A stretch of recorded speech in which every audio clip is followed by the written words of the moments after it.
This episode of Nuff Said is brought to you by Tweaked Audio. To get awesome headphones, go to tweakedaudio.com and use the coupon code Southgate to get 30% off, free shipping, and a lifetime warranty. Or you can get there through the link on our website, southgatemediagroup.com.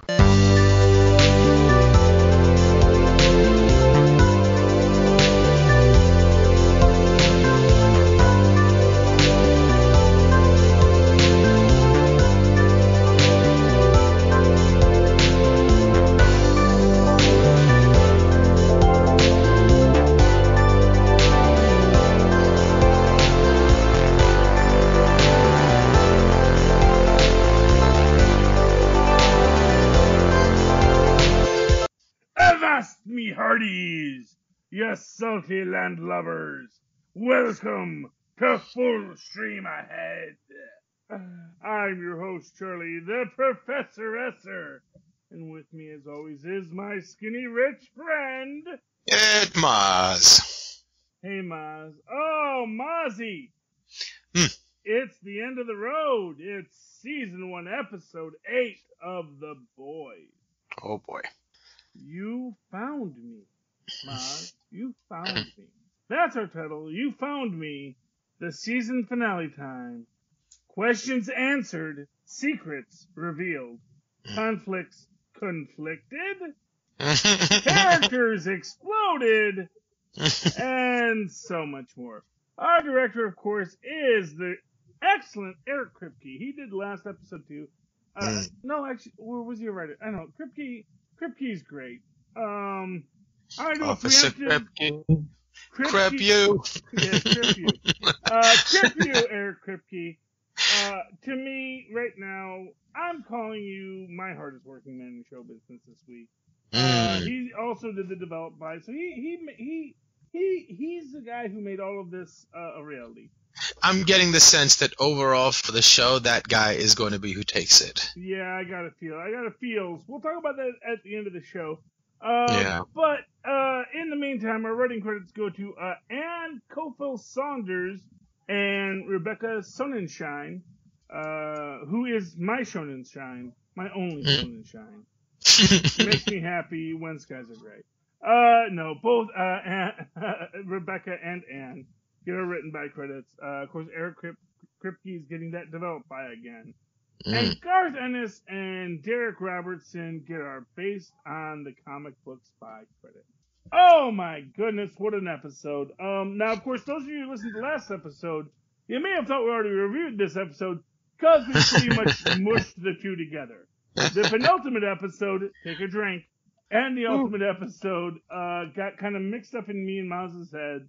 Maybe we should keep our brains a little less mush before we do these podcasts. But perhaps, yeah. But in any case, I think we left the meat of everything alone. There was some stories, I guess, that were integral or finished off a thought from the previous episode that I guess we got into. But I think the meat of what this episode is about, we left alone. Well, you know what I'll say is I really get the feeling in both these cases, it's one arc between these two episodes. Right. It's so, and within the relationships, because again, for the Deep and for Starlight, who, it's kind of funny if you think about it. This series kind of has bookends with the Deep and Starlight. For some reason, and I don't quite know why, we have the Deep and Starlight at the start of it. We have them at the end of it, kind of reversing their own spots. To be fair. But also, maybe seeing how life is more complicated than it seems. We'll get to them in a minute, but this episode opens up with kind of the BA superhero scene we've been waiting for. A little bit. They tease it a little bit with letting, Homelander go a little nuts, but even this is still so reserved relative to what I'm sure he's capable of. But it was nice to see him, just wreck town a little bit. I don't know. It's sort of, to me, it's really punching down. Well, no, obviously. I'm just saying as a character that powerful, I want to see him express that power. I want to see some violence. I want to see some superpowered, lasers and punching and whatnot, and we haven't gotten that just yet. And so it was nice to get a little bit of that here. But I don't know. You know what it is? Here's my problem with it. It's all manufactured. It is 1,000% manufactured because we already, actually, and this was kind of the gag of it, because we talked about this last episode. It actually gets revealed this episode that compound V he's finding there, he's the one who put it there. Now, right, or he might have even brought it there. It might just be part of a PR campaign. That might have been a legit sell. I mean, obviously they were packaging heroin, so they were legit bad guys, and the military was about to overtake them. He said, "Hey, I got this one, and plus I'm just going to plant this real quick, just to make things easier." I think it'd be easier than leading the military to attack a base they were going to attack, and having that be the site of your experiments. So And you know what I think is telling about it? You really know what is the most telling aspect of this? What's that? The super isn't there. They're not tracking down the super. Right. This isn't like, it's just a random mission, right? Yeah, it's clearly a random mission because the SEAL Team 24 was there, ready to take the place, and then Homelander shows up to basically just make himself feel big, which is like you play basketball against midgets. You're not as impressive as you think you are. Well, yeah.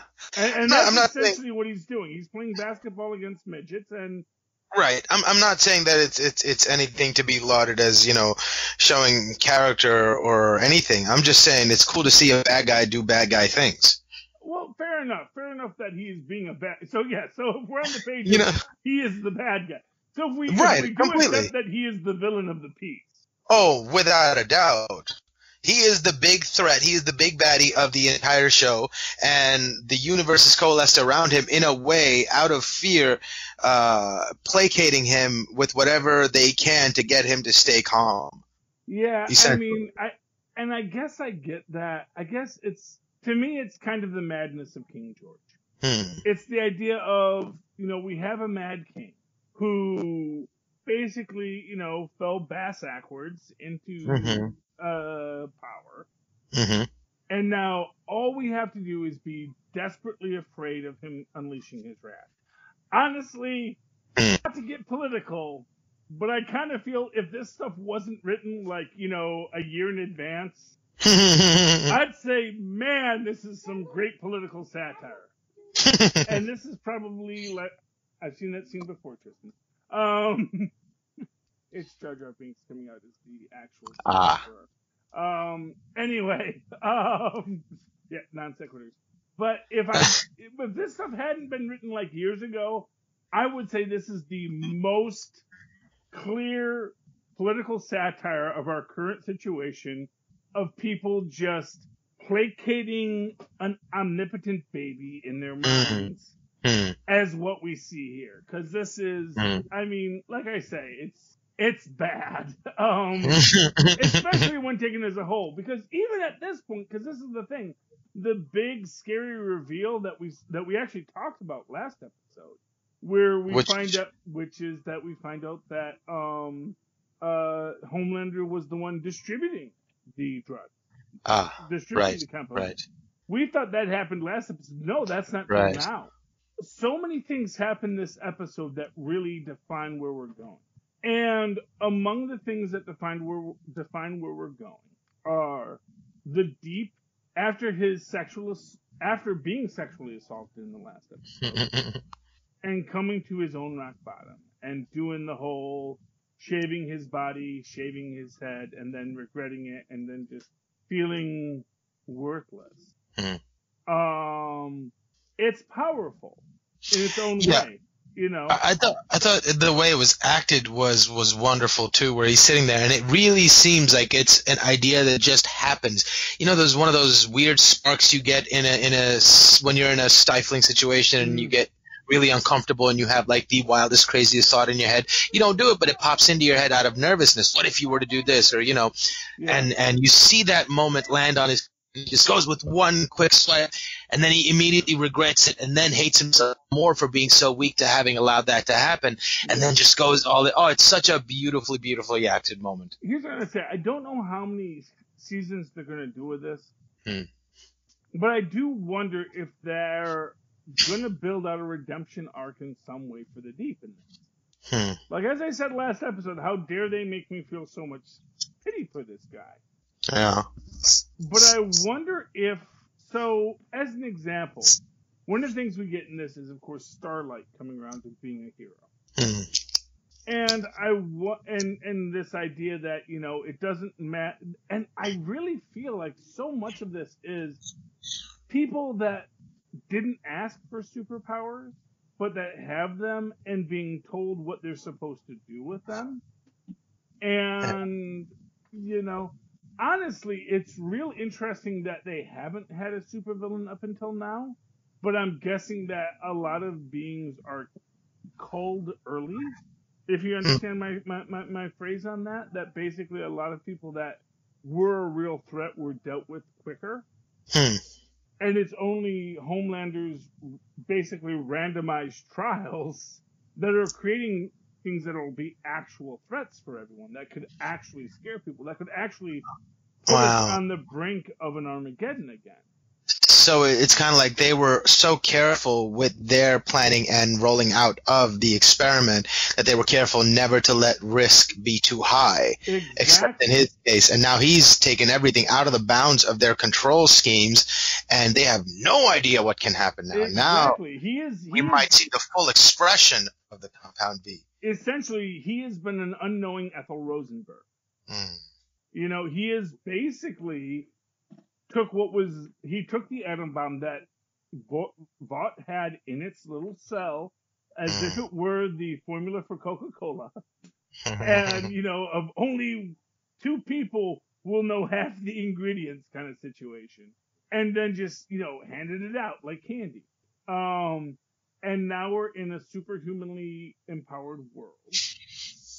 And now the threat is real. Now the threat of superhumans going nuts is suddenly a real threat. Because, as I say, from one of the greatest comic books ever written, Dark Claw #1 from the Amalgam Universe, the problem with creating a living weapon is that a weapon normally can't pick itself up off the table and decide to just start killing people.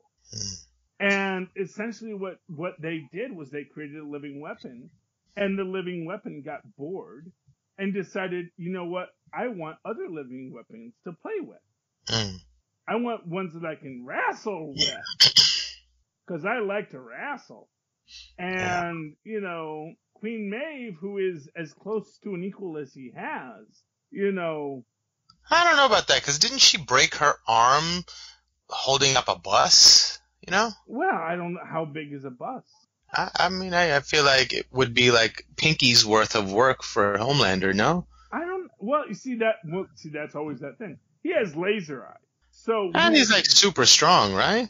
He is super strong, but we heard him sing about like the torque of the airplane, yada, yada, yada. Well, that's true, I guess. All those physics questions that it's like, you know, that's the thing is like they're still bound by the laws of physics. They may have super strong bones. You know, that's always that thing about, you know, how King Kong's like ankles would break. It's like, well, no, they wouldn't, because clearly they didn't. So obviously, however he evolved, his ankles were stronger than a normal gorilla's ankles.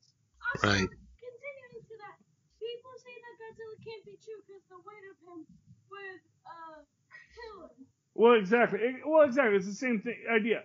It's the idea that, this creature couldn't go from the water to the land. Tristan was speaking about Godzilla right there. Right. That, you know, a creature that size that existed in the water. First off, Godzilla doesn't exist in the water. He just was coming from the water.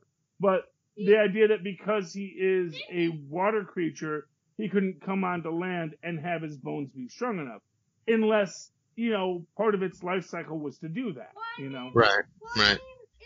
I think the gripe they basically had was a creature that size, his posture wouldn't be proper in that manner. Well, except it makes the assumption about... So, for example, you could look at human bones. If you found human bones, you would say, well, this being couldn't possibly walk upright. It would have constant back pain. Well, guess what? Humans have constant back pain because we walk upright. Plus, Dad, I have a question. What's your question, Tristan? I don't get why people say, just because wouldn't our bones be able wouldn't they feel normal because, that's how our bones are made? Well, that's exactly my point, is that if you evolve to be that creature, you can't look at a thing that's existing and say you can't possibly exist. You can't look at a Bigfoot and say, Bigfoots aren't real. You don't exist. It's like, well, no, there's a Bigfoot standing in front of you. Clearly they exist. Maybe now you have to explain why a Bigfoot exists. Right. So by creating this character, you have also consequentially created a evolutionary lineage for that creature as well. Exactly. So once you create the monster has to exist. Right. And then you have essentially it's the no prize rule of science.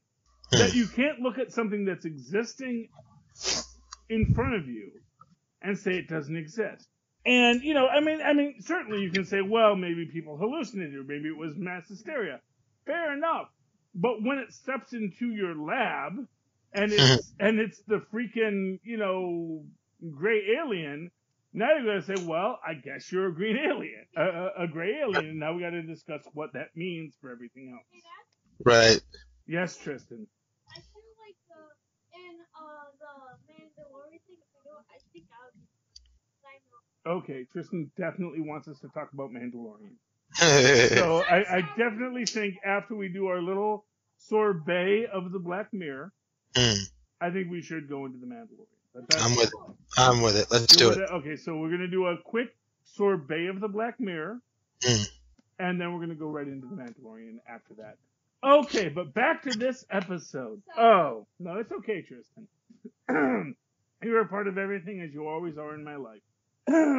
Back to this episode. So within this entire storyline, within this entire concept, so what I was saying, to get back to my last actual thought, what I was saying about the Deep is I think because Deep isn't the Aquaman Pesty, the writers may decide to give him a redemptive moment with Homelander in the second season, or later, where he gets to show he is strong. He's just always in. So, for example, we don't know if Homelander breathes.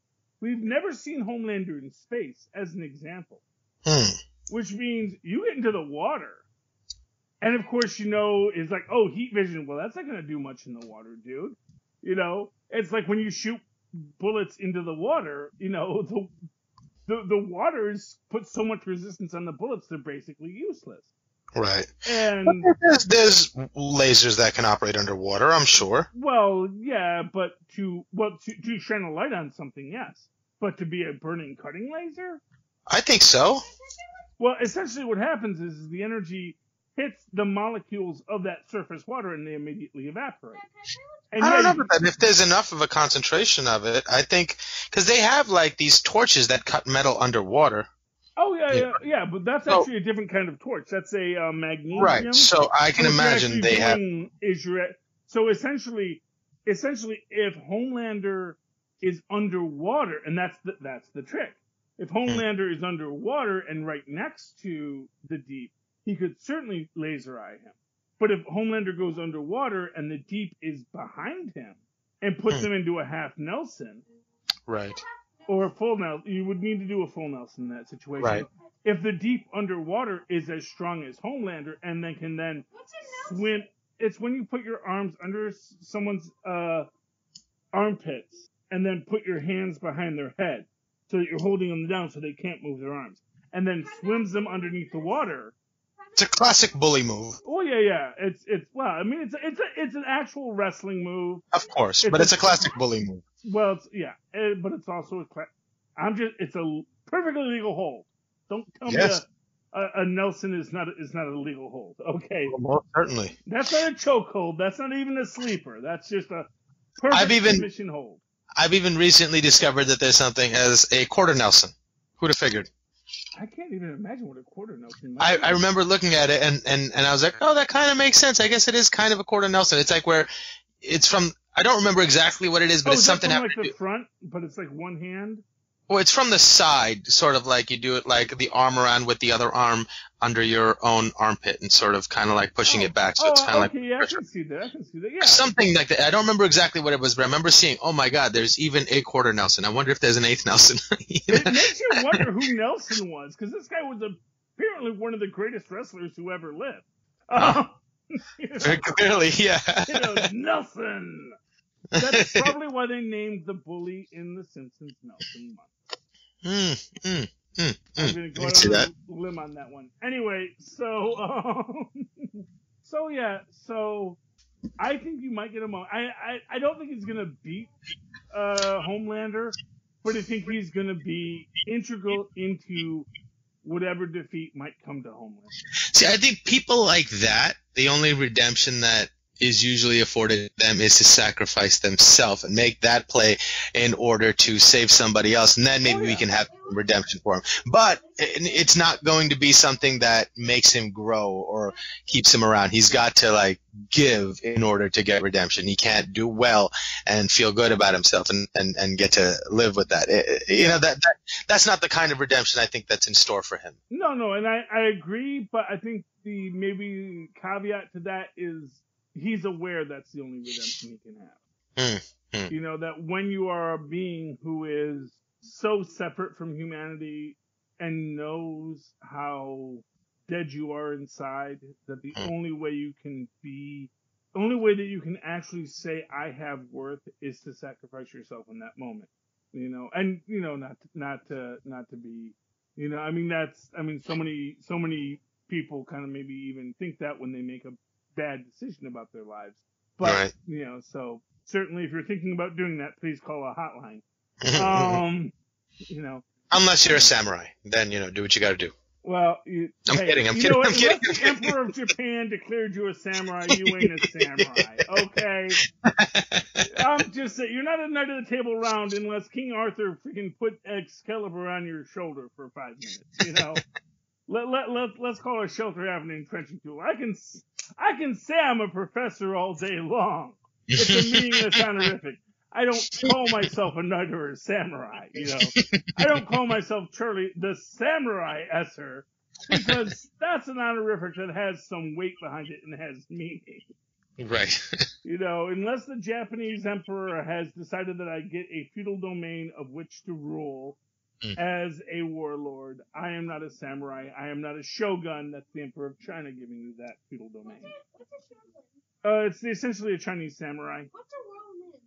A ronin is a samurai without a master, which means someone who was at one point a samurai or who trained to be a samurai, but then fell out of favor with the Emperor of Japan or some other feudal lord that was making sort of little samurais. So that's what a ronin is. That's why ronins usually don't have proper armor. Well, then what about all of the ronin in Star Wars? Like there's ronin. Well, because Star Wars uses a lot of cultural appropriation of Japanese medieval mythology. So yeah, Lucas uses the word ronin like it's going out of style. as a lot of fans of Kurosawa do.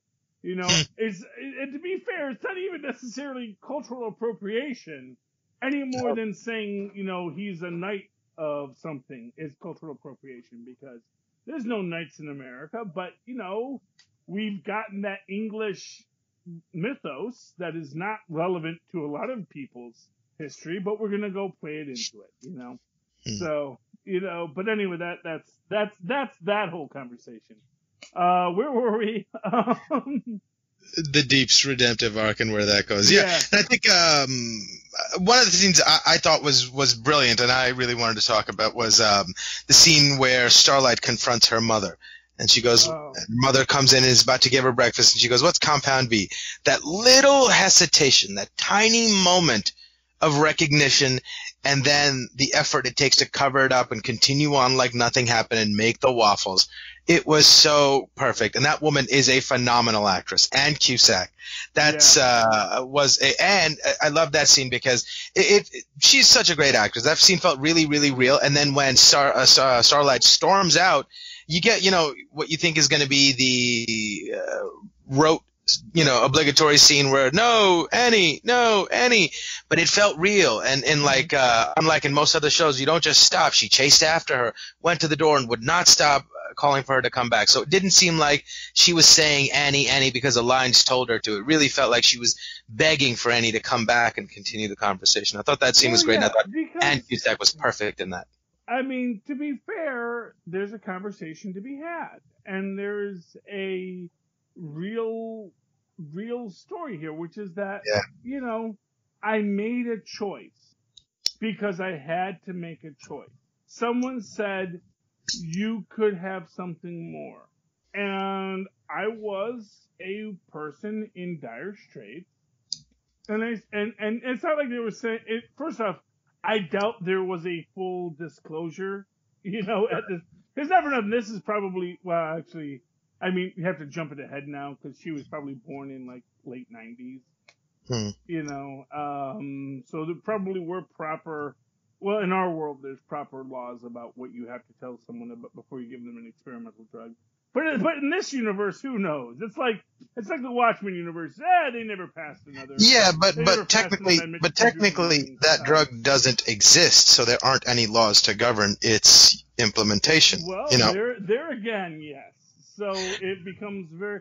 So they probably had them sign something that said, "I acknowledge that this is a illegal drug that I'm giving to my child, and I accept all risks therein." Right. In little Latin boilerplate, So yeah, but at the same time, it also worked out really nicely because her daughter didn't become some crazed sociopathic monster. She became a superpowered, amazing superhero. Yeah, and it's like when she says, "How much did they pay you?" She was in her mind when she played that moment out before she got there to have that conversation with her mom. That was sort of the linchpin of her anger. She was waiting for that to be exactly what she thought her mother was in that moment, that she took the money for it. When she says there was no money, I simply did it because I thought it would be best for you. I was, and there you see Starlight take a moment where she turns her head and thinks to herself, wait, what? There was no money? So what then? And she softens for a second, but then finds her anger again. And I thought that was a beautifully done scene. And it makes sense in the idea that it wasn't about the money. They weren't paying her to experiment on her child, because not for nothing, if you said, "I'll give you $1 billion if I can experiment on your child," you're living in a much better house and you're not, doing the pageant, which is in its own way Vought's own catch there, because obviously if the child grew up in a big mansion without ever doing the pageants, they're not going to become a superhero. She's just a girl that can warm up her hot cocoa with her hand. That's not useful to Vought. So you got to keep them hungry. But that's the thing. It's like obviously, if you really want to make a point about it, it's like it would be better if these were children that were sick and getting superpowers.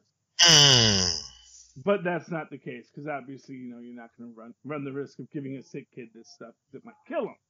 Yeah, and now that you mention it in that light, it also reminds me of the base story of the video game Halo, where the alien forces have attacked and humans are having trouble fighting it. So out of the necessity of fighting this alien horde, they start a program where they kidnap children with a genetic marker that will be able to handle the process they're about to go through, which is genetic enhancement, biological enhancement, and they get turned into these super elite super soldiers called Spartans, and they win the war for humanity. But it's sort of in that same vein. It just made me think of that. Yeah, well, and for what it's worth, it's entirely possible that there's something similar going on here, where where Vought is really looking out there for who can handle the super soldier serum, and which leads us to the introduction, finally, of Edgar. Yeah. Gus Fring. Yeah, and hey. Real props to Amazon for saying maybe he's a black guy. Yeah, and they picked what an actor. I mean, we don't get too much of him just yet, but I think next season it's going to be great because that guy's a phenomenal actor. If you've seen Breaking Bad ever, That guy's incredible. No. And what made me think of it now is like, so, we know what Madeline's intentions are. We get a sense that we might know what Vaught's intentions are, but we don't know anything about Edgar or what his intentions are. And maybe you're right. Maybe there's something to that he sees a looming threat that nobody knows about yet, and he's preparing. And this is just a crucible through which he finds his heroes. Yeah, or, well, like I said, I don't know about threats that he sees, but essentially the biggest threat was always Homelander. And here's what I'm going to tell you. If someone sees a threat and you're involved, and you're a guy that's thinking 4 moves ahead, you should be Lex Luthering the heck out of Homelander the whole time. Because to call a shelter half an entrenching tool, Homelander was, is, and will always be a threat. And this is why I always get back to that question of zinc. The one thing he can't see through. That there's one limitation, and here's what I'm going to tell you. In this episode, we actually get where Homelander tells Madeline, he went back to Vogelheim and squeezed the information out of him. And here's the thing. I don't know if Vogelheim is the kind of guy who just lets data sit on his hard drive. Vogelbaum, sorry. Yeah. Pardon my... So, he had to physically squeeze the information out of him, I imagine. That's what I thought. No. Yeah, but what I meant is, I don't think Vogelbaum's notes are... That's the thing, he's a scientist. He made notes. Every aspect of Homelander's existence exists somewhere. Now, maybe they exist on a hard drive that Edgar has access to. Maybe they were notes that Vogelbaum has access to.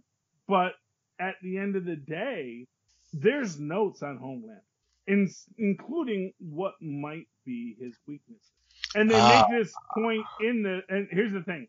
They keep on making the point, their weakness is the same as us. It's the people they care about. But then what if you have a sociopath superhero? Except then, well, maybe there is still something that's his weakness, It's like it's like in the real world, you know what a sociopath's one weakness is? What? Bullets. Oh.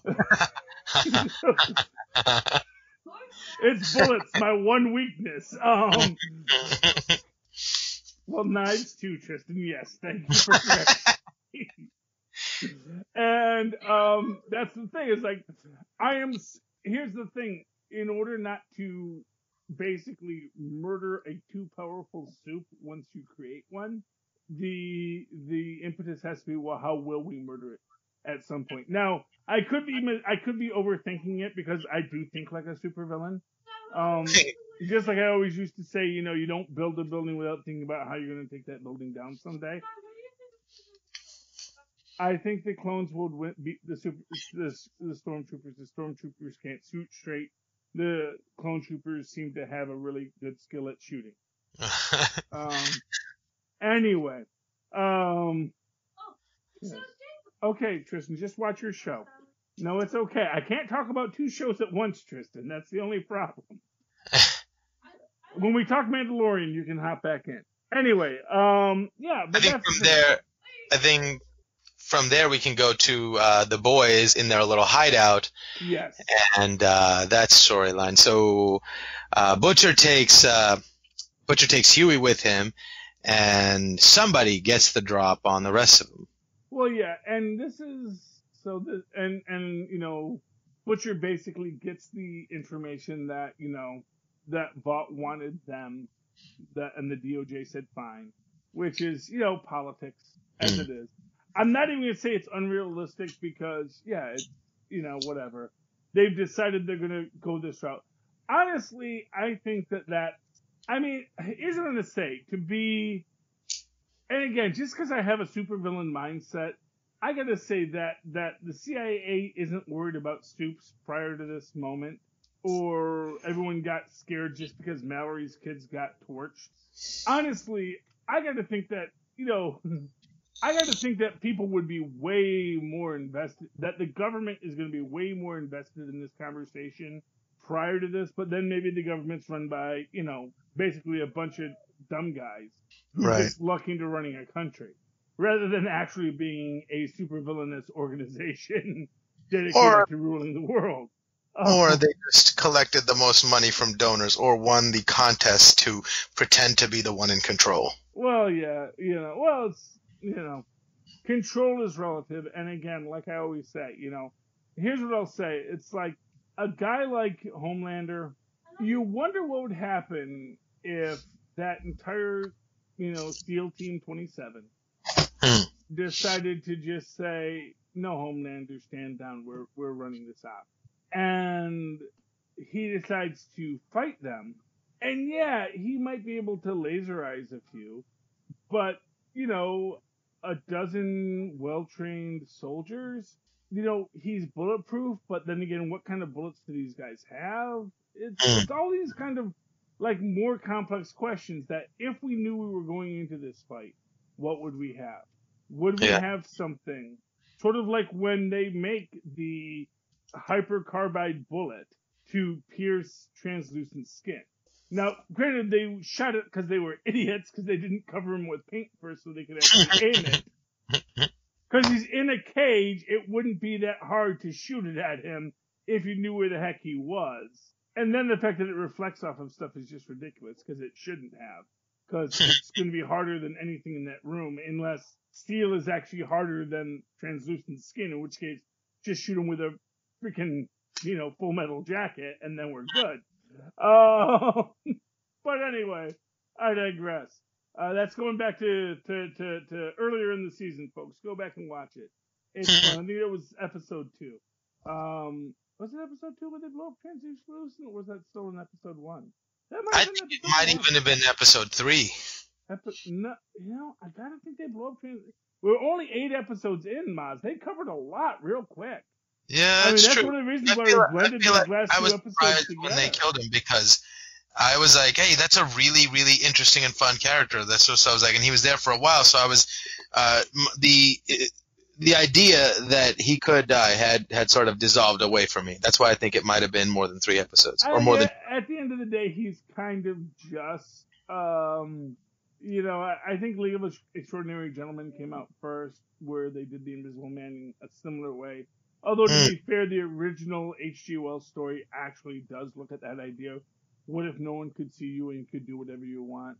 I mean, I'd like to think H.G. Wells was a little less sexual, because it was the Victorian era. But then again, you never know. Or it might have been the Elizabethan era. I don't know. But it was early 20th century, and there was some sticky wickets about. But but anyway, so yeah, that's translucent. So Huey gets himself caught on purpose. He does. And they have such a great scene where Frenchie is beside himself. That is the silliest bit of bravery I've ever seen. That is you've completely given your life away. Yeah, what I love about that is that it's like, no, I have an actually plan. Which is, it says you can pick a lock with anything, which again, super big assumption. That this random piece of wire is going to pick whatever lock they're locked in with. Right. And you gambled your life on it. Yeah, exactly. But, hey, I mean, it works out great because it says superhero logic. So beautiful. We'll allow it. Right. But in this moment, he makes that choice to, I love you. Makes the choice to go into this thing. And basically, he fixidents a retainer into his mouth, so it looks like just normal bridge work. Which I don't think it would, but whatever. I guess, again, you don't pay the best for these guards. This kind of stuff happens. Yeah. These are basically guys who couldn't cut it in the military, and now they get to hold guns for a living because a government's going to pay them.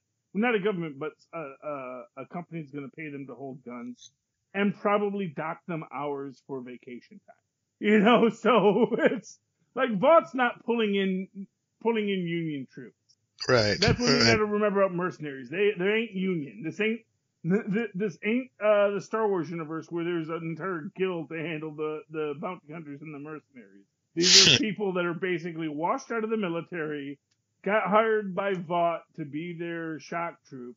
And basically, Vaught's the guys who are going to look the other way because they don't have to pay you as much. Because it's the bottom line question. Not now. No, come on, Tristan. I love you. I love you too. Go. Well, it's you can see I'm podcasting. Let me podcast. I love you too, buddy.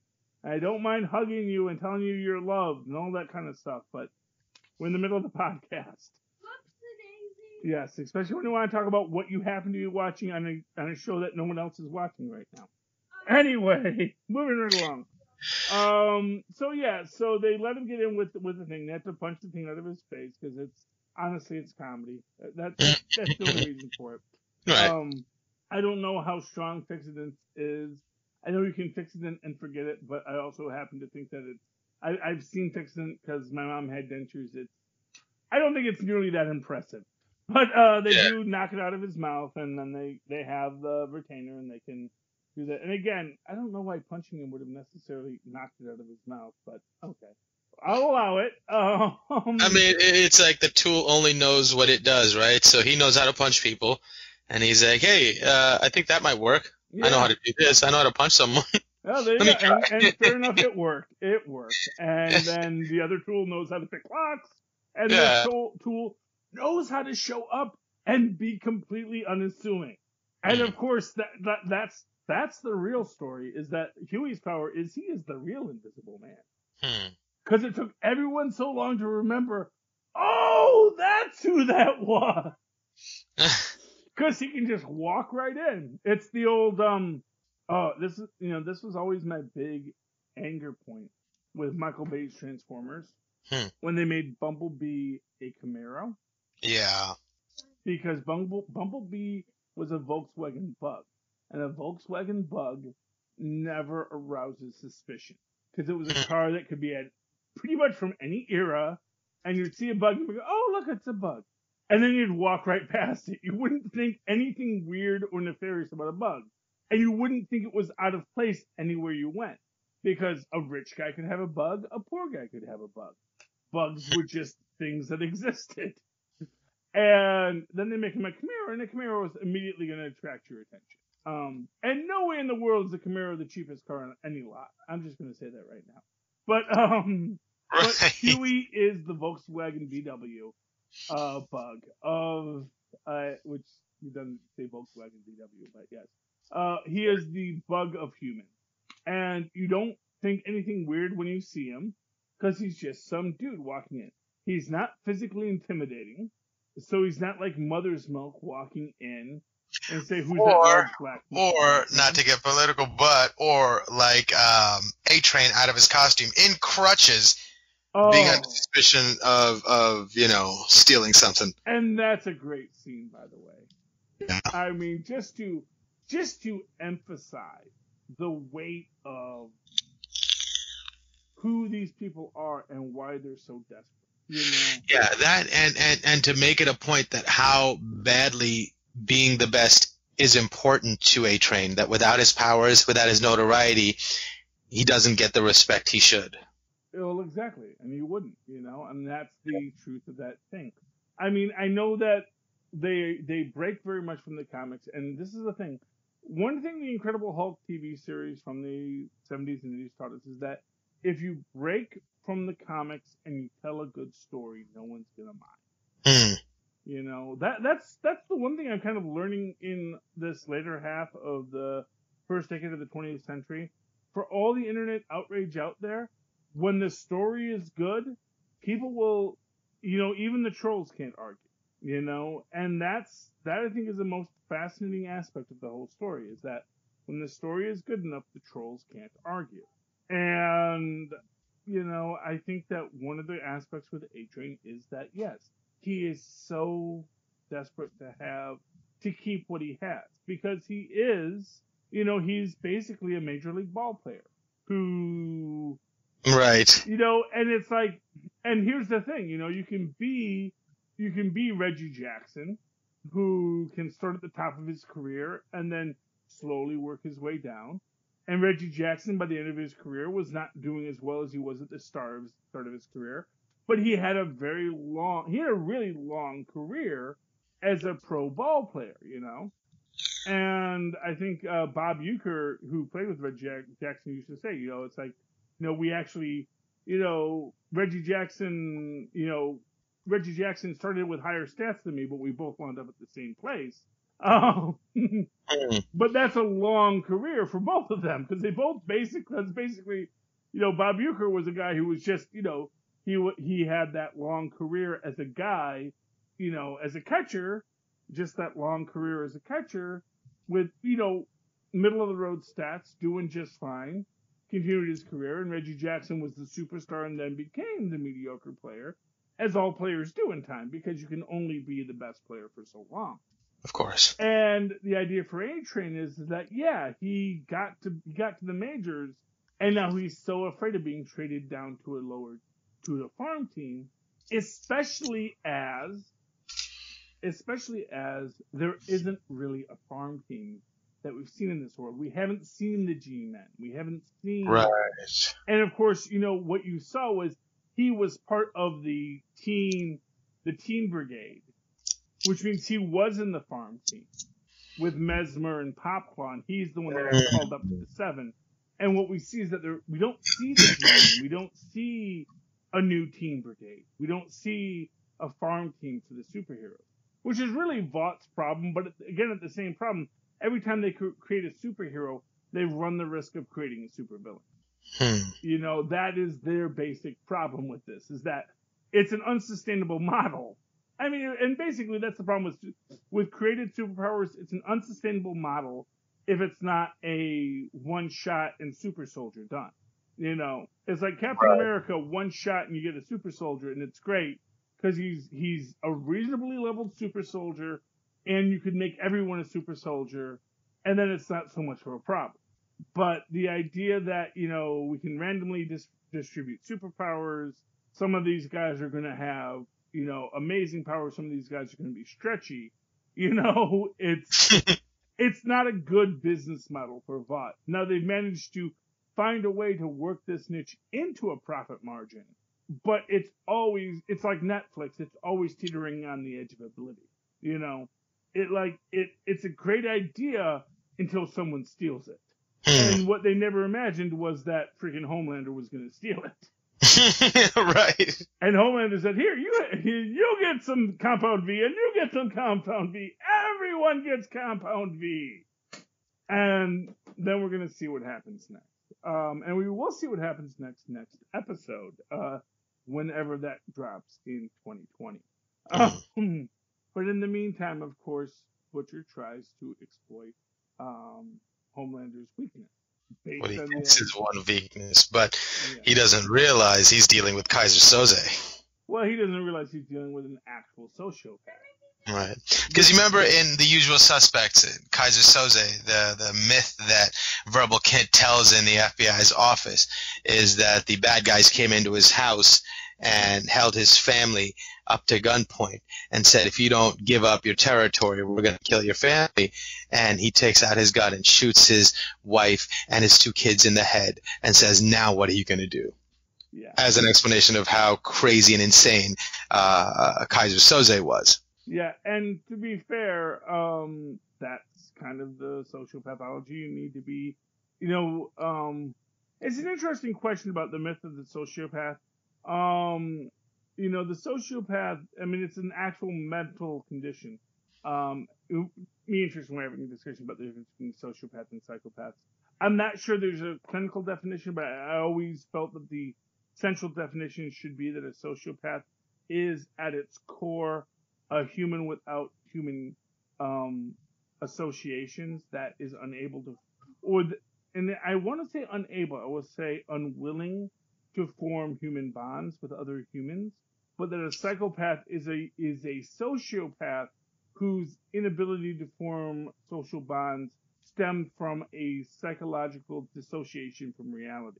Essentially, I've created a universe of myself, and that's why I will not allow myself to bond, rather than a sociopath who simply is unable to form the bond. Now, in that sense, a psychopath is more dangerous, but a psychopath is also much more likely to be defeated because they have dissociated themselves from reality. Whether or not Homelander is a psychopath and that he is dissociated from reality in that sense that he does not imagine someone could be a threat to him, or a sociopath in that he is aware of reality but just does not feel the need to bond, is a real question. I actually think he is a psychopath because I do feel that he is but that's the thing. He's unaware of a reality that could harm him because he's never experienced. Right. So in that, although at the same time they kept him in a little box most of his life. Right. So he is a product of the evil hearts of the people who created him. And the people who created him, by and large, is us as society. Well, I don't know if us. It's so much as what I will say is, here's what I will say. He was kept in a box, which suggests he felt powerless. He felt powerless most of his life. And then once he had power, and it's the old, I don't know if it's true or not, but there's the myth that, you can tie a rope around an elephant's ankle when they're a child, and they will try to break from the rope, but that at a certain point, they'll give up. And then when they're an adult and they can more than easily break the rope, they won't even try. Because they already tried breaking the rope when they were a child and they were weaker. They don't realize they've gotten stronger. Now, Homelander, arguably, is a being that was kept in the room when he was weaker. And has grown to this point where he doesn't even question his position because he knows it. But now we're seeing that now he thinks, he realized he can. As he does kill Vogelbaum and he does kill Madeline. People who have power over him, he no longer feels weak around. See, to me, it was like, I think whatever he felt for Madeline and whatnot, I think that was real. And I think he is capable of feeling attachment and emotion because of the way he reacted when his quote-unquote Dr. Father told him, "You were my biggest failure." The look on his face in that moment, like it meant something to him. So he's closed himself off and doesn't allow himself to feel because of the pain he experienced, but I still think he can feel. And in that moment, the emotion that he is riding is incredulity and arrogance and blinding rage at the fact that someone would even think that he could have a weakness. Yeah. And couple that with the perceived betrayal on her part. And he's like, oh, yeah, well, tell you what, I've learned at a young age that attachments aren't going to get you anywhere. So how dare you even think? And then just the satisfaction of that moment where he at first walked in is completely being, acquiescing to Butcher's control and saying, hey, what do you want? Let's figure this out. And it's all a cat and mouse game. And he's been waiting for this moment. And I love that when he does it, he takes a moment to mourn his friend's death, and then turns around and takes a moment to lick his lips for how delicious this moment is, that he has given Butcher no out, that he has won. And then he turns around to Butcher and says, now what? And Butcher pushes the button. Oof. So, Doesn't matter. And it doesn't matter, because even that he's thought about and he's planned ahead for. Yeah. So he's like, no, you don't get to win. You think you get to win. And even if you think you're going to opt out and pretend that it's a win, I'm not even going to give you that satisfaction. Yeah. Oh, that's so evil. Here's a question for you. And it's, honestly, this is the question that racks my mind. Do you think Homelander saved the baby? No, absolutely not. And now here's question B. Do you think the baby survived anyway? Ooh. But... yeah, we don't know where that baby came from, whether it was even hers. This is the thing. They turned you the think that was Homelander's baby? Down. I know it's Homelander's baby. Oh. You think this woman who is clearly, repeatedly having the sexual relations with the Homelander, and that Homelander is just too dumb to even think it. And here's the crux of Yonder Biscuit that shows how dumb, how pathetic of a baby Homelander is. He doesn't even realize that's his kid. Because here's the thing. They told him, oh, you had a kid, and it tore itself out of its mother's womb, yada, yada, yada. But then he learns that's a lie. And then he learns, oh no, we actually set up Rebecca and the kid in a little house in Sandusky, Ohio. $5, Sandusky, Ohio. It's the amazement park. For his kid to be. And it never even dawns on him, wait a minute, I've been putting my sperm in that lady. Maybe that baby is my baby. Because they never suggest, because obviously it's meant to imply that she had a kid with a surrogate, or like, she got some sperm somewhere. But we never hear about a Mr. Madeline, and we never hear that she got, a procedure done. Honestly, the idea that that kid isn't his kid is utterly ridiculous. It is utterly ridiculous. That kid is not his kid. So I guarantee you that kid is alive, and Homelander is just a moron. Which is why I think Homelander is going to get his comeuppance. Why I think they're going to give a redemption arc to, honestly, to the Deep. And yeah, Deep's going to die horribly. That's fine. But he's going to kill Homelander as he's killing him. You know what I think is going to happen? Because now that we're talking about it, I'm realizing that Homelander has just gained an ally that is maybe just as strong as him in his son. So now we're going to have to fight two Homelanders. So what I could see Deep doing is maybe killing baby Homelander or teenage Homelander. Well, except that who might become a threat. Except that Homelander has a mom. I'm sorry, what? Homelander has a mom. Right. Homelander wasn't raised in a little steel box. Right. And so if we take Vogelbaum's words about if you raise the kid without their mom, they become cruel and evil. Oh, so you think but just because it's his father, won't he be wowed and want to do whatever his father does, or? Where the heck was his father this whole time? Well, that's true, but he did when he tells him, "Hey, I'm your dad," and his eyes flash. The look on him is like, "Oh my God, my dad's here." It wasn't like, "Oh my Dad, gosh, I'm gonna burn you with my laser eyes." Is that the look you saw on his face? I thought I was smiling. Well, who wouldn't smile when you're about to shoot your dad with laser eyes after you went out for a pack of cigarettes and never came back? That's interesting. That's the thing. I think there's a lot more complexity to this story than we're even going to get. They're breaking away from the books because you have to. Because if you just told the story in the books, first off, every nerd's going to spoil it for everyone else. No one else is going to get to enjoy it. And the nerds themselves won't enjoy it because they said, well, yeah, that's what happened in the book. Right. So you have to change the book because we have to make this a new story. Because there's no sense in telling the same story the exact same way. When Shakespeare did it, people didn't see these plays all the time. So you could go around, you could do a Shakespeare show, and it would come around to your town like once a month, and you're like, oh no man, this is great. Gotta watch this Macbeth one, man. This is the good one. And we'd all go and would watch Macbeth, and like, oh, that was amazing. And then you wouldn't see it for another couple years. It was like the Disney Vault. You wouldn't get Dumbo back, except for maybe like 10 years later or 5 years later, you could take someone else. Oh, I got to show you Dumbo. It's really great. It's really fun.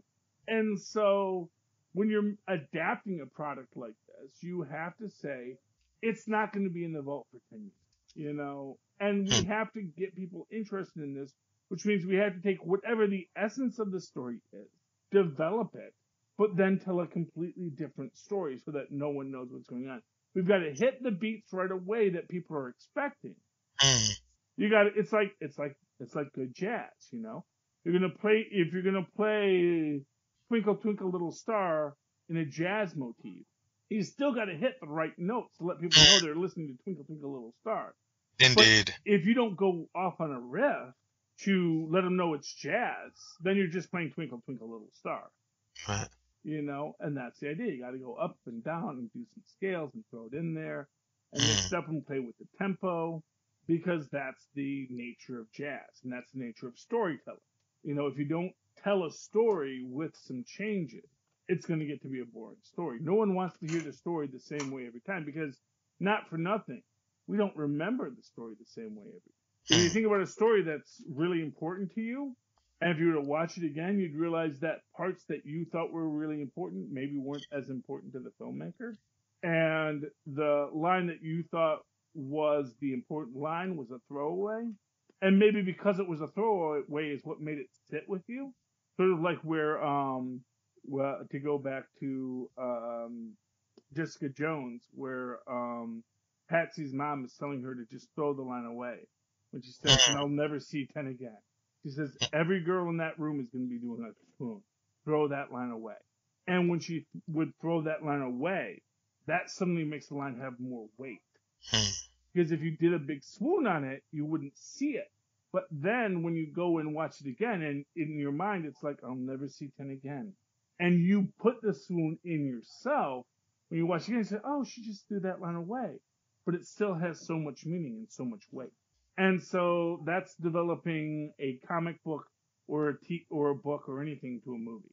You know, if you're going to do a remake, you have to look at those lines that were throwaways and know why those throwaway lines had so much meaning for people, and then understand how that structures the story that you tell now. So, but yeah, so that's where we leave it. Homelander wakes up Butcher, and I guarantee you, here's my predictions for season 2, Electric Boogaloo. That baby's dang well alive. In fact, you're going to see Edgar coming to the blown up world, the blown up apartment, the blown up house at the end of it. And, you know, just say, and see the baby sitting there going, and says, yes, I know. And pick the baby up and carry it off, you know, and Vogelbaum's dead, but they've got like 6 other scientists, man. There's a whole department for this sort of thing. And Vogelbaum was retired at that point. He wasn't integral to the machine anyways. Exactly. Edgar is not waiting for Homelander. Yeah, I think that scene was cool with Homelander meeting his son, but the way more interesting moment was when Butcher locks eyes with was a dead wife that he thought might be alive, but truly believed was dead. Yeah, and of course in that whole scene there's a lot of story too, because it's like, is she there by her own choice, and if here's the thing, it's like it can have been a consensual moment. It could have been a mistake, or it could have been something no one anticipated, but then something else happened, and something else happened, and now we're in a situation where she's, what was that? She's raising Brightburn, you know? But, right. But maybe Brightburn's not a complete and total jerk in this universe, you know? Right. And regardless of what was pushed onto her because of the circumstance, and, you know, she didn't want to leave Butcher, but she had to leave Butcher, but that doesn't absolve her of you know, messing around and what caused all this. So you can have a little bit of sympathy or pity for her, but, you know, not a whole lot. Here's what I'm going to tell you. If it's a consensual messing around, there was probably problems with the Butcher relationship to start with. If nothing else, we know Butcher is not the nicest guy. That's a fair point. And any sort of flashback we've gotten of their relationship has been through the rosy-tinted glasses of Butcher's own self-justified memories. Exactly, my friend. And that's where you get the crux of the biscuit and the apostrophe of it all. That's a really, really good point. It's Butcher. What are you going to do? Yeah. I'm really excited to see what happens. I'm glad that, and here's the thing, I guarantee you, because we've gotten the trailer now for season 2, I think that freaking A-Train is in the hospital on the ventilator. I think the story that Starlight tells is, oh yeah, there was a big escape and I came to help A-Train, and then A-Train suddenly had a heart attack. Who knew? And I'm keeping him alive, you know. And I think that's the story. And as far as the other guards, first off, I think the guards are going to say, I don't know what happened. Because again, if you're some military washout who got this gig with Fudd, and again, guarding non-superpowered prisoners, you know, who they're not searching properly, you think that you're going to go out on a limb to say, oh no, Starlight was with them and da-da-da. No, they're waiting for A-Train to come in to corroborate the story. They're like, I don't know, man. I don't know what happened. All of a sudden I got blacked out. I think they maybe got one of those superpowered terrorists to help them. Yeah, and for some reason I don't see A-Train ratting on them either, because technically speaking, they saved his life. Exactly. So I think that, and this is where I think you're going to get this rift in season 2. I'm going to be surprised if this gets 3 seasons. And I'm not going to feel bad about it, because I think if they can tell a story in 2 seasons that has a dramatic crescendo, I don't think we need the 3rd season until someone thinks of what the 3rd season is going to be. I agree. You know, it's like maybe you tell 2 seasons and then call it a day, you know? Yeah. Not everything needs a sequel. Not everything needs to be an ongoing. Let's spend some money to develop another good story. Or if you want to stay in this universe, just start developing that 3rd story here, you know? Right. But you can... Oh, yeah, I guess. I mean, I'm sure they're thinking 3 seasons ahead, and they're planting seeds for the next 2 when we get the next season. The problem with any kind of superpowered universe is once you introduce the idea of superpowers, suddenly reality changes. Because certain aspects of the laws of physics are changed and certain other aspects haven't. And the fact of the matter is, once Compound V is a thing, again, that is the real weakness of the business model. So when Vought says at the start of this, who cares where they got it? Vought should care where the heck they got it. Right. Vought should be like, oh my gosh, this proprietary secret's out there. And if anyone can create it, because not for nothing, I think it's not that hard to, I'm not going to say it's not that hard to reverse engineer a drug, because I'm sure it's wicked hard. But right. Again, I'm not a chemist or, let alone a biochemist, but I guarantee you 20 biochemists in a room with a significant supply of Compound V could start mass producing it in a week, Right. Because it's like, well, okay, let's take this, let's see what's in it, let's figure out how the chemical is structured, let's put it under the electron microscope. And not only that, but sometimes you don't even know how to get the molecule to take that structure unless you know some sort of proprietary process. Well, but once you see what the structure is, you can start to figure. That's what reverse engineering is. You look at what it does, and then you figure out how it works. Right, but don't you think there would be some sort of way, okay, you have to do this to this chemical in order to get the molecules to bind, and there might be some process that's even hidden at this point? Well, no, there's a process, but at the same time, it's a process that exists within the laws of physics. So, and you think about how you can use CRISPR DNA kit, which you can buy on the internet, to create a cell, an amoeba that will start, spitting out some kind of organic molecule. Right. But for what my point was, is there anything say, for example, if someone would take a gumbo or a roux that made the gumbo and pick out its integral parts, but they wouldn't be able to make the roux unless they knew that you had to put the butter in there first and then the flour and let it cook out until it changes color and then add the stock or water and then add the cream. You can have all the parts. Is there anything to that? Well, let me put it to you like this. Okay, so we have 10 ingredients, let's say, right, for a roux, whatever a roux is. A roux is basically just butter and right. Okay. Yeah. I know it's a soup stock kind of concept.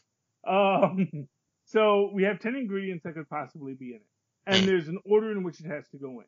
But we have an infinite number of people that can start cooking it in an infinite number of ways. Or let's say there's 10 ingredients and we have 20 people who will start cooking it in a dozen different ways, at a dozen different temperatures, in a dozen different things, who all have some idea of how food is supposed to go together to start with.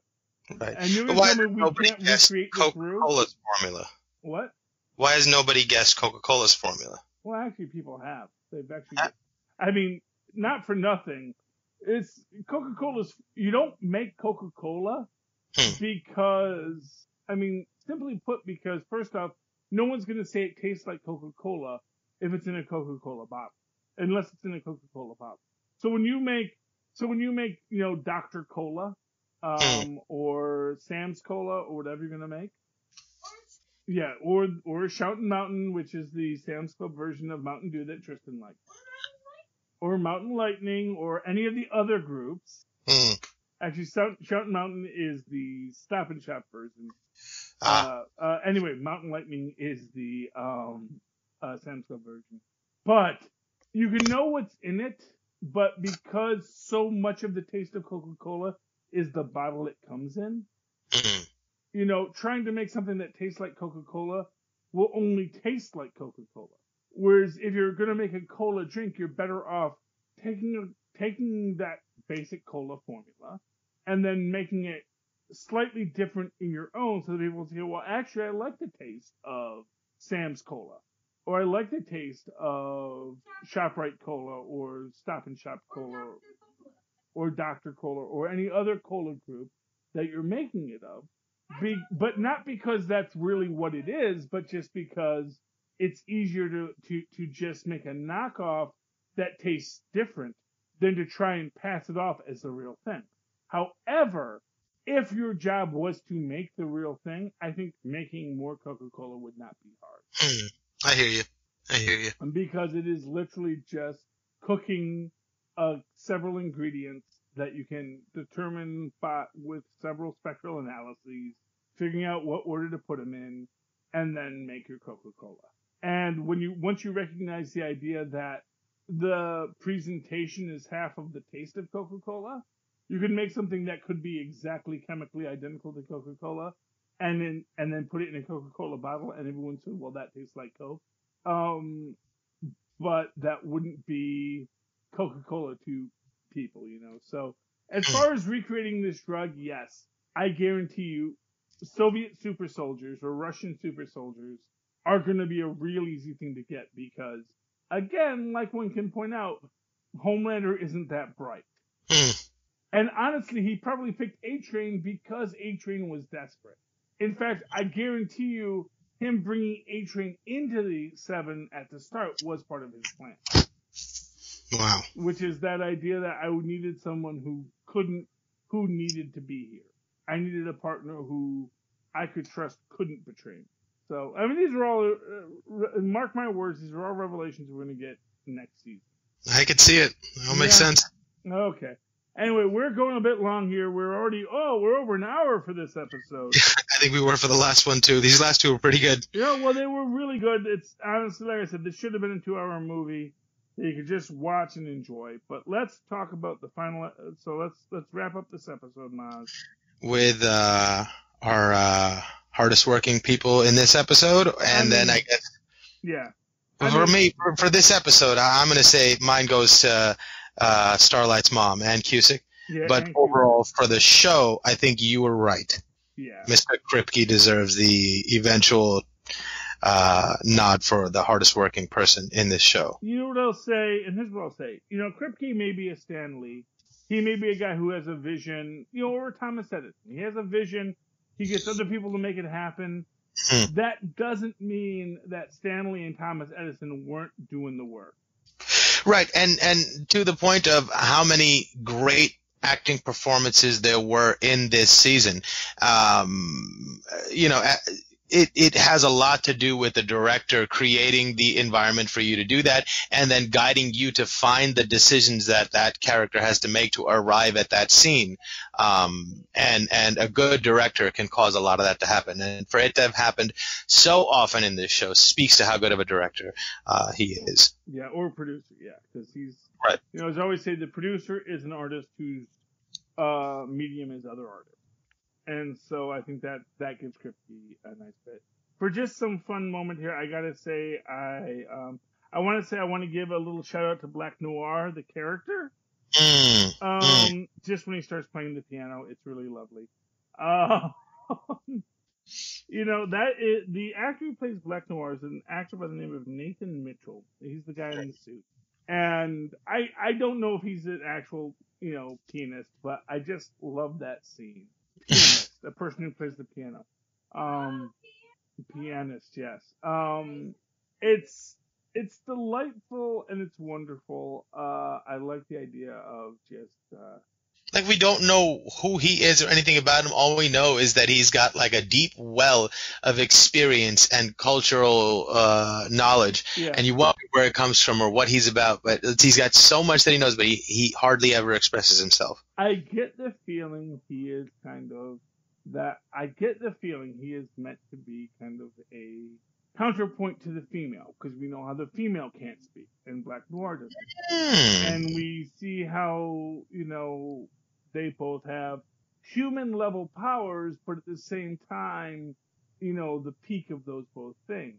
And I get the feeling that with Black Noir, we're looking at someone who is maybe something of a Taskmaster kind of character, where he just amasses massive amounts of knowledge. He can't help it. But then at the same time, he's also trying to look for foci, which we see when he has the very ritualized moment where he's making his teeth. Where there's this whole ritual, because he needs that to be centered, in the same way that the female, when she starts, doing the painting her nails and really becoming human again, that's what makes her be human. So I get the feeling that we're going to see that the Black. In fact, I'm not going to say I'm going to mark my words on this, but if I'm going to go out on a limb on this, it wouldn't surprise me if we find out that the female and her brother both got the compound V. Ooh. And her how brother fascinating. became Black Noir, and she became the female, and Kimiko. And it wouldn't surprise me if the idea is that essentially they brought in her brother to be Black Noir, but that Kimiko is a person that Homelander targeted to say, give her this too, let's see what that does.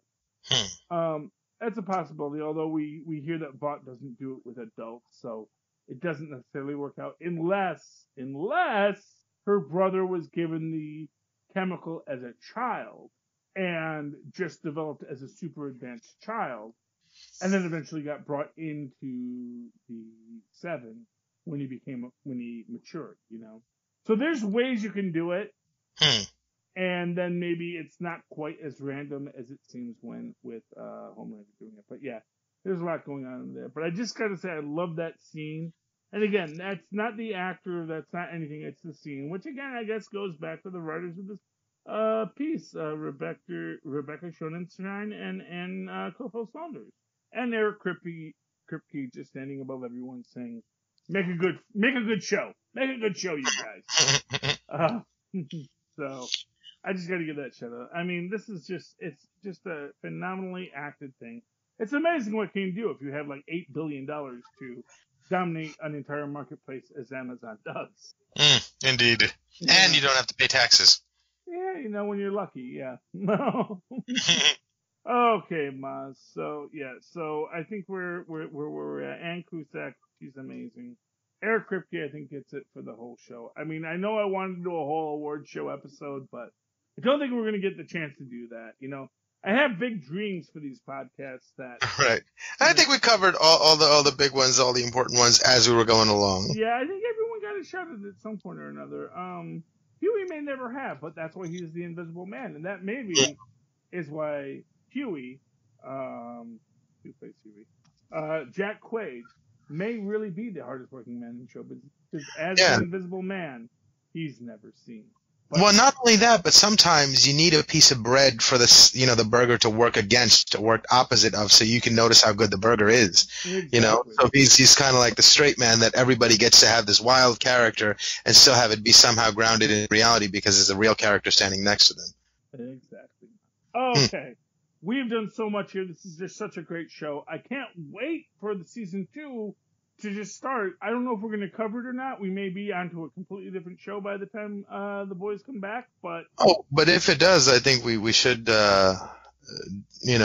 intersperse that in between the whatever we're working on at the time. Yeah, maybe we'll do a special, or maybe we'll start it up again. Yeah. You, the listeners, tell us what you think. In the meantime, Mozz, how can people find you? Or they can email me at mozzmanzor@gmail.com, or find me on Facebook under Mozz Manzor. That's MOZZMANZOOR. And, of course, you can always write to me in that old-fashioned email way, the way our moms and pa's once did, at superconnectivityblog@gmail.com. That's superconnectivityblog, all one word, @gmail.com. And, of course, you can always follow me on the Twitters. I live tweet things when they're on broadcast television. At Charlie Esser, that's CHARLIE. Yes, SER. Look for the 2 E's in the middle. For quality! Ding! All right, me hearties. You lovable landlubbers, we have come to port, for the show is at an end. And though you may disembark and find your own lives back where you left them, know that the next time you come, you may board again and come along with me and me first mate Mozz as we stream full stream ahead. But keep... Arr!